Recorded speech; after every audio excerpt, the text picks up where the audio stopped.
猫と日本語。猫和日语 Cats in Japanese. 日本語のフレーズ、 Japanese phrases.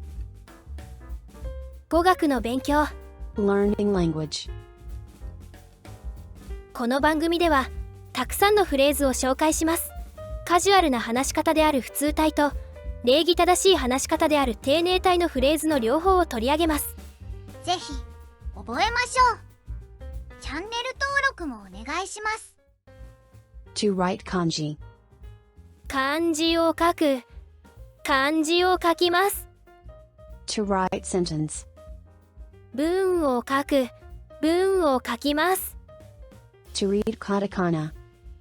カタカナを読む、カタカナを読みます。 To read textbook. 教科書を読む、教科書を読みます。 To pay attention to pronunciation. 発音に注意する、発音に注意します。 To speak Japanese. 日本語を話す、日本語を話します。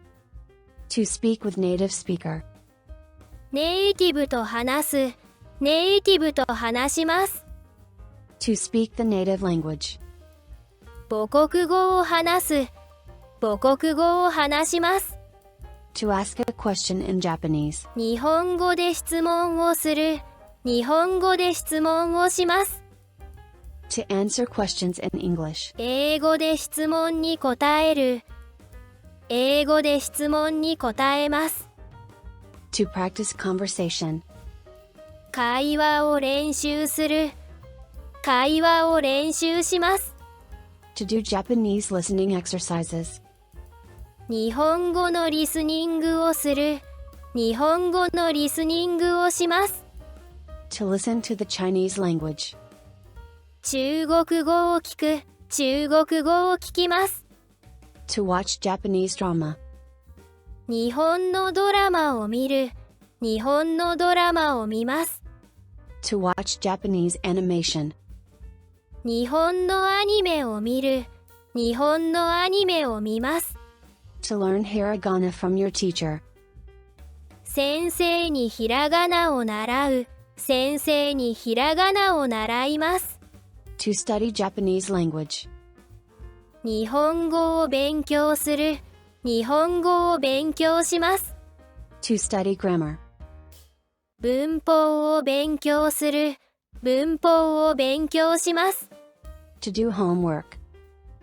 宿題をする、宿題をします。 To write an essay. 作文をする、作文をします。 To memorize words. 単語を覚える、単語を覚えます。 To look up words in a dictionary. 辞書で単語を調べる、辞書で単語を調べます。 To do the workbook. 問題集を解く、問題集を解きます。番組はいかがでしたか？動詞をたくさん紹介しました。フレーズをそのまま覚えてしまいましょう。何度も聞いて発音を確認しましょう。番組を見てくれてありがとうございました。リクエストと質問をお待ちしています。チャンネル登録してくださいね。